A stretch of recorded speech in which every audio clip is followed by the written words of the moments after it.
Welcome to Cavin's academy. எல்லாருமே நம்ம SI exam படிச்சுட்டு இருந்திருப்பீங்க ரெகுலரா. அதாவது ஒரு 23ல கால் வந்தது, அதுக்கான எக்ஸாம் முடிச்சு இப்போ போஸ்டிங்ஸ்லாம் போட்டுட்டு இருக்காங்க. ஸோ இப்போ அதுக்கு சில பேர் லாஸ்ட் இயர் விட்டுட்டு அது ரெகுலராக படிச்சுட்டு இருப்பீங்க. சில பேர் புதுசான எஸ்ஐ படிக்கிறேன் அப்படின்னு நிறைய பேர் உள்ள வந்துருந்துருப்பீங்க. அப்போ இந்த இயர் கண்டிப்பாக நமக்கு எஸ்ஐ நோட்டிஃபிகேஷன் கண்டிப்பாக பப்ளிஷ் ஆகும். ஸோ அப்போ அதுக்கு முன்கூட்டியே நீங்கள் தயாராகிறது ரொம்ப நல்லது. கால் ஃபார் ஆனதுக்கு அப்புறம் நம்ம படிக்கிறது அப்படின்றது கொஞ்சம் கஷ்டமான விஷயம் தான். ஏன்னா சிலபஸ் கவர் பண்ண முடியாது. அதனால முன்கூட்டியே நீங்க படிச்சுட்டு இருப்பீங்க. இப்போ இந்த வீடியோவில் லாஸ்ட் இயர் 23ல கொஸ்டின் பேப்பர் அனலிஸ்ட் தான் பார்க்க போறோம். என்னென்ன டாபிக்ல எவ்வளவு கொஸ்டின்ஸ் கேட்டிருக்காங்க அப்படின்றது.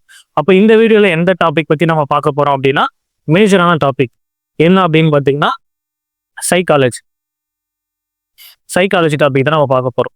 டோட்டலா எஸ்ஐல நமக்கு எவ்வளவு கொஸ்டின்ஸ் இருக்கும்? 140 கொஸ்டின்ஸ் இருக்கும். 140 80 + 60 அப்படின்னு நம்ம பிரிச்சிருப்போம். 80 கொஸ்டின் ஜிகே பாட்டுக்கு போயிடும், 60 கொஸ்டின் சைக்காலஜி பாட்டுக்கு போயிடும். இந்த சைக்காலஜி ஆக்சுவலி எப்படி பிரிச்சிருப்பாங்க அப்படின்னா 3 பார்ட்டாக நமக்கு பிரிச்சிருக்காங்க. ஒன்று லாங்குவேஜ் பேஸ் பண்ணி வராது. அந்த லாங்குவேஜை 2ஆ பிரிச்சிருப்பாங்க. தமிழ் 10 மார்க் இருக்கும், இங்கிலீஷ் 10 மார்க் இருக்கும். Tamil and English. அடுத்தது மேக்ஸ், பியூரா நமக்கு மேத்ஸ்ல கொஸ்டின் கேட்கறது. இதுக்கு அடுத்தபடியா ரீசனிங் டாபிக்ஸ். அப்போ இதுல ஒரு 10, இதுல ஒரு 10 கொஸ்டின், மேக்ஸ்ல ஒரு 20 கொஸ்டின், ரீசனிங்ல ஒரு 20 கொஸ்டின். இந்த மேக்ஸ்லயே எப்படி பிரிச்சிருப்பாங்க அப்படின்னா 10 கொஸ்டின் மேக்ஸும் 10 கொஸ்டின் டிஏயும் கேட்டிருப்பாங்க. அதாவது தகவல்களை கையாளுதல் அப்படிங்கிற டாபிக்ல கேட்டிருப்பாங்க. இப்போ நம்ம இந்த வீடியோல எதை பத்தி பார்க்க போறோம் அப்படின்னு பார்த்தீங்கன்னா, மேத்ஸ் அண்ட் ரீசனிங்ல 40 கொஸ்டின் கேட்டிருப்பாங்களா, அந்த 40 கொஸ்டினை எந்தெந்த டாபிக்ல இருந்து எவ்வளோ கொஸ்டின் கேட்டிருக்காங்க, அப்போ எந்த டாபிக்கு நம்ம ஃபர்ஸ்ட் ப்ரிஃபரன்ஸ் கொடுத்து படிக்கணும் அப்படிங்கிறத பற்றி தான் பார்க்க போகிறோம். வாங்க வீடியோக்குள்ள போகலாம். இப்போ ஃபர்ஸ்ட் மேக்ஸ்ல நான் 20 கொஸ்டின் அப்படின்னு நம்ம சொல்லியிருப்போம். இதுல பாருங்க, இவ்வளோ தான் ஆக்சுவலாக டாபிக்ஸ். ஆனால் மேத்ஸ்ல எழுதிட்டீங்கன்னா உங்களுக்கு டாபிக்ஸ் நிறைய இருக்கும். நம்பர் சிஸ்டம்ல ஒரு 4 கொஸ்டின் நம்ம கேட்டிருக்காரு. நம்பர் சிஸ்டம்ல என்ன சார் அப்படின்னு பார்த்தீங்கன்னா, ஃபார் எக்ஸாம்பிள் டிவிசிபிலிட்டி ரூலை பேஸ் பண்ணி கொஸ்டின் கேட்கறது, யூனிட் டிஜிட்டை பேஸ் பண்ணி கேட்கறது, 100க்கும் 1000க்கும் நடுவில் எத்தனை நம்பர் 7ஆல டிவைட் ஆகும் அப்படின்ற மாதிரி கொஸ்டின்ஸ். அதுக்கப்புறம் 100லேருந்து 10 எத்தனை முறை மைனஸ் பண்ணலாம் அப்படிங்கிற மாதிரி கொஸ்டின்ஸ். இதெல்லாம் தான் நம்பர் சிஸ்டம்ல நமக்கு கேட்டிருப்பாங்க. சரிங்களா?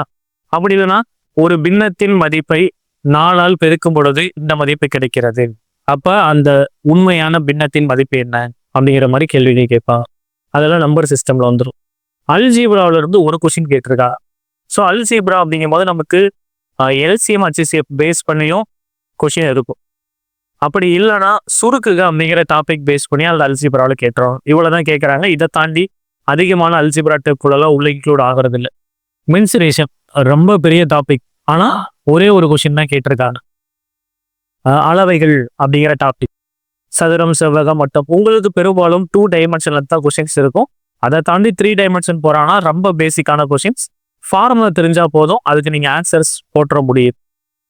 ஏபிஜிபி கூட்டுத்தொடர் பெருக்கு தொடர், அதுவுமே ரொம்ப சிம்பிளான கொஸ்டினாக தான் கேட்டுட்டு இருக்காங்க. கஷ்டமான கொஸ்டினே கிடையாது. பர்சன்டேஜ் அது உங்களுக்கே தெரியும். டைரக்டா 60ல் 15ங்கிறது எவ்வளோ சதவீதம், 1 ரூபாயில 2 பைசா எவ்வளோ சதவீதம், 1 வருடத்துல 2 நாட்கள் எத்தனை பர்சன்டேஜ் அப்படின்ற மாதிரி வரக்கூடிய கொஸ்டின்ஸ். இல்லை அப்படின்னா ஒரு நபர் ஒரு கூடையில பழங்கள் வச்சிருக்காரு, அதுல இத்தனை சதவீதம் அழுகி இருக்கு, அப்ப மீதி இருக்கக்கூடிய பழங்கள் ஒரு 200, அப்ப அந்த கூடையில் உள்ள பழங்களின் எண்ணிக்கை என்ன அப்படின்ற மாதிரி கொஸ்டினா வரும். பர்சன்டேஜ்ல ஒரு கொஸ்டின். ஜாமெட்ரி வடிவியல், வடிவியல்ல நமக்கு ரொம்ப சிம்பிளான கொஸ்டினா தான் இருக்கும். கான்செப்ட் மட்டும் கொஞ்சம் புரிஞ்சுட்டீங்கன்னா ஈஸியான 1 மார்க் 2 மார்க் எடுத்துட முடியும். அதாவது 2 கொஸ்டின் எடுத்துட முடியும். ஏன்னா ஒரு கொஸ்டினுக்கு 1/2 மார்க் தான் நமக்கு கொடுக்குறாரு. இந்த இடத்துல என்ன சார் ஜாமெட்ரியில் கொஸ்டின் வரும் அப்படின்னா, கோணத்தின் அளவு காண்க அப்படின்னு கேட்பாங்க. ஒரு முக்கோணம் கொடுத்துட்டு ஒரு பிளேஸ்ல மட்டும் எக்ஸ் டிகிரி அப்படின்னு கொடுத்துருவாங்க. அதுக்கப்புறம் நடுக்கோட்டு மையம், செங்கோட்டு மையம், இந்த மாதிரி வரக்கூடிய கொஸ்டின்ஸ், தியரி கொஸ்டின்ஸ் அப்படின்னு நமக்கு கேட்க சான்சஸ் இருக்கு. அடுத்து ப்ராஃபிட் அண்ட் லாஸ், லாபம் நட்டம் கட்டாயமா கொஸ்டின் கேட்குறாங்க எல்லா எக்ஸாம்லையும். இது ஸ்கூல் புக்கில் இருக்கிறது நீங்கள் பேசிக்காக படிச்சிங்கனாலே போதுமானது.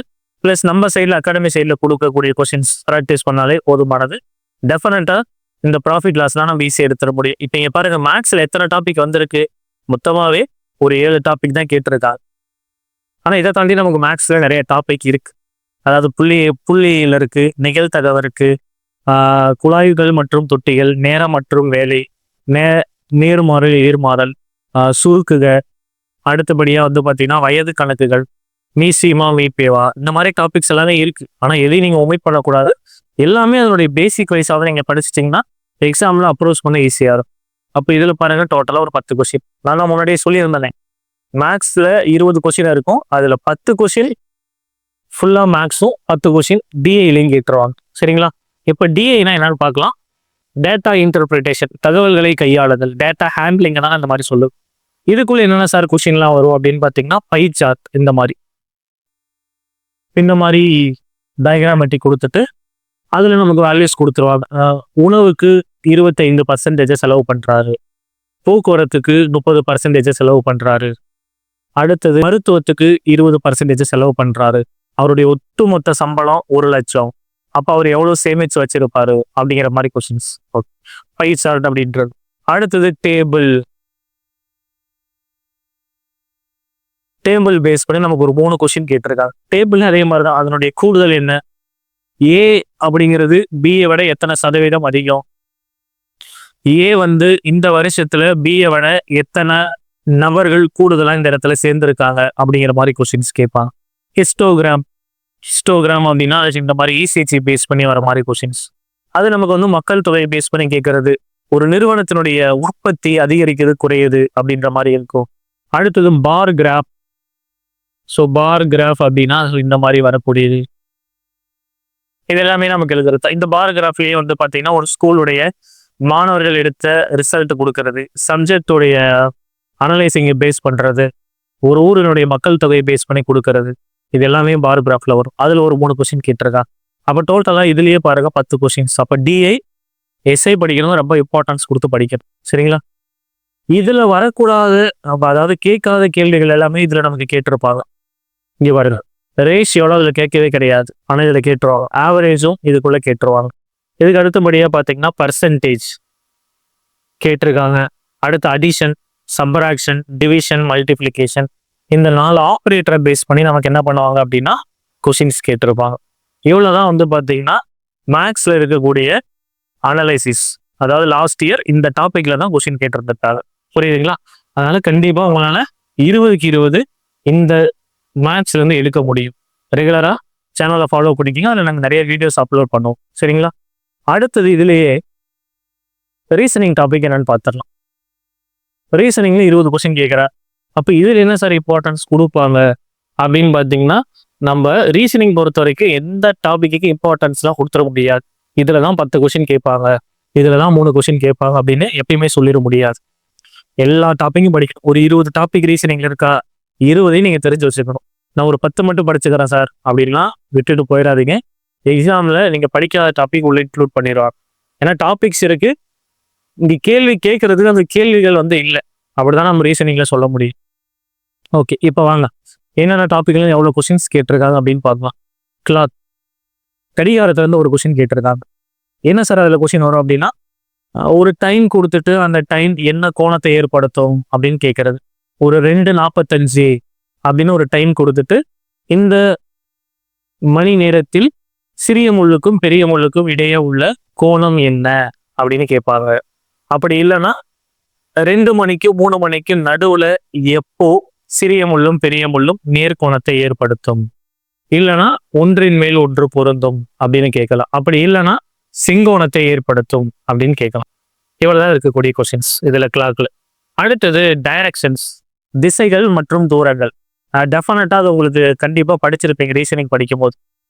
திசைகள் மற்றும் தூரங்கள் 2 கொஸ்டின் கேட்பாங்க. நார்த், ஈஸ்ட், வெஸ்ட், சவுத், இதை பேஸ் பண்ணி நம்ம கொஸ்டின் கேட்பாங்க. இப்போ ரம்னீஸ் அப்படின்றவர் வடக்கு திசையை நோக்கி நகராரு, திரும்ப வலது பக்கம் திரும்புறாரு, மறுபடியும் இடது பக்கம் திரும்பி தன்னுடைய இடத்தை அடைகிறார். அப்போ தொடக்க புள்ளியிலிருந்து எவ்வளவு தொலைவில் எந்த திசையில் உள்ளார் அப்படின்ற மாதிரி கொஸ்டின்ஸ். அதுக்குள்ள பித்தாகரஸ் இன்க்ளூடட் ஆகலாம். வேற ஒன்றும் பெரிய கஷ்டமான கொஸ்டின்லாம் அதில் கேட்க மாட்டாங்க. இசை லெவல். பிளட் ரிலேஷன் பாருங்க, 2 கொஸ்டின். ரத்த உறவு முறைகள், அது உங்களுக்கு என்னென்ன உறவுகளை எப்படி ரிலேட் பண்ண தெரியணும் எப்படின்னு தெரிஞ்சிட்டாலே இந்த கொஸ்டின் நீங்கள் ஈஸியாக போட்டுடலாம். ஓகே, அடுத்து வென் டயக்ராம். ஸோ வென் டயக்ராம்ல ஆக்சுவலாக நமக்கு ஒரு 3 டைப் இருக்கும். ஒன்று பார்த்தீங்கன்னா ஒரு 3 வார்த்தை கொடுத்துட்டு அதுக்கு எந்த படம் செட் ஆகும் அப்படின்ற மாதிரி கேட்கறது. ஆசிரியர், மாணவர், கரும்பலகை அப்படின்னு கொடுத்துட்டா அது எந்த படம் செட் ஆகும். இது ஒரு மாடல். இன்னொரு மாடல் என்ன அப்படின்னு பார்த்தீங்கன்னா சிலாஜிசம் அப்படின்னு சொல்லுவோம். சிலாஜிசம் அப்படின்னா அனைத்து ஏவும் பி ஆகும், அனைத்து பியும் சி ஆகும். இதுக்கு ஒரு கன்க்ளூஷன் கேட்பாங்க, அதுக்கான ஆன்சர் போட்டுறது. இது ஒரு டைப். இன்னொரு டைப் வந்து பார்த்தீங்கன்னா இந்த மாதிரி ஃபிகர்ஸை கம்பைன் பண்ணி கொடுத்துருவாங்க. இப்போ சதுரம் அப்படின்றது இந்தியர்களை குறிக்குது, முக்கோணம் பாடகர்களை குறிக்குது, வட்டம் நடிகர்களை குறிக்குது. அப்போ இந்திய நடிகர்களை குறிப்பது எத்தனை நபர்கள் அப்படின்ற மாதிரி கொஸ்டின் கேட்பாங்க. அதுதான் இந்த 3 டைப். ஆனால் அதில் ஒரு 2 கொஸ்டின் தான் கேட்டிருந்தாங்க. அதில் என்ன மாதிரி கொஸ்டின் கேட்டிருந்தாங்க, சிலாஜிசமும் கேட்டிருந்தாங்க, இதுவும் கேட்டிருந்தாங்க. இதுல நமக்கு கேட்க கிடையாது. அடுத்தது பாருங்க, மிஸ்ஸிங் நம்பர்ஸ் ரொம்ப இம்பார்ட்டன்ட். மிஸ்ஸிங் நம்பர்ஸ் அப்படின்னா இதுலேயுமே நமக்கு என்னென்ன டைப்ஸ் இருக்கு அப்படின்னு பார்த்துடலாங்களா.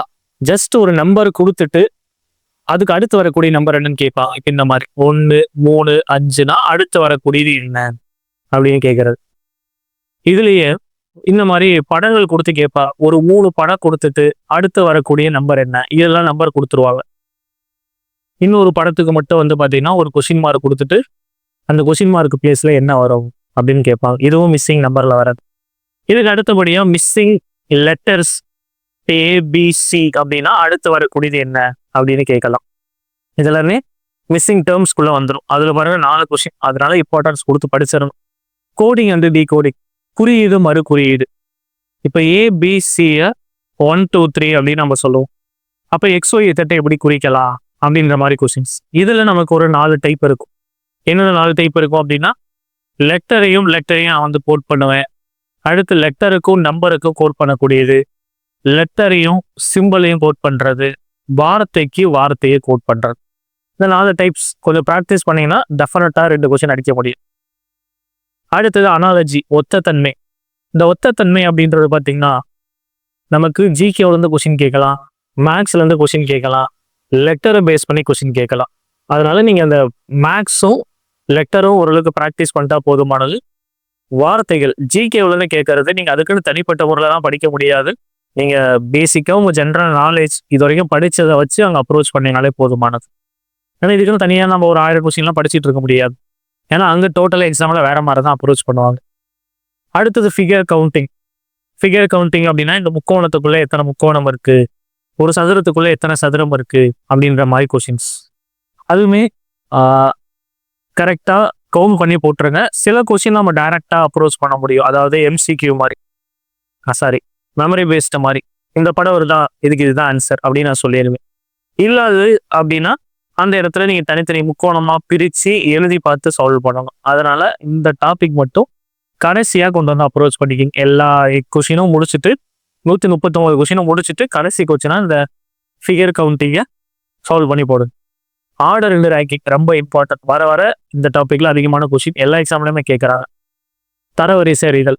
இப்போ விஜய் வந்து லெஃப்ட்ல இருந்து 10ஆவதா இருக்காரு, ரைட்ல இருந்து 15ஆவதா இருக்காரு, அந்த வரிசையில மொத்தம் எத்தனை பேர் இப்படிங்கிற மாதிரி மாடல். இப்போ சுரேஷும் ரமேஷும் லெஃப்ட்ல இருந்து 10வது பிளேஸும் ரைட்ல இருந்து 15வது பிளேஸும் இருக்காங்க. அவங்க பிளேஸ் இன்டர்சேஞ்ச் பண்ணாங்கன்னா இப்போ சுரேஷ் வந்து ரைட்ல இருந்து 10ஆவதாகவும் ரமேஷ் லெஃப்ட்ல இருந்து 20ஆவதாவது இருக்காங்க. அப்போ அந்த வரிசையில எத்தனை பேர் இருக்காங்க அப்படிங்கிற மாதிரி கொஸ்டின்ஸ். அப்படி இல்லைன்னா நமக்கு லெட்டர், சிம்பிள், நம்பர்ஸ்,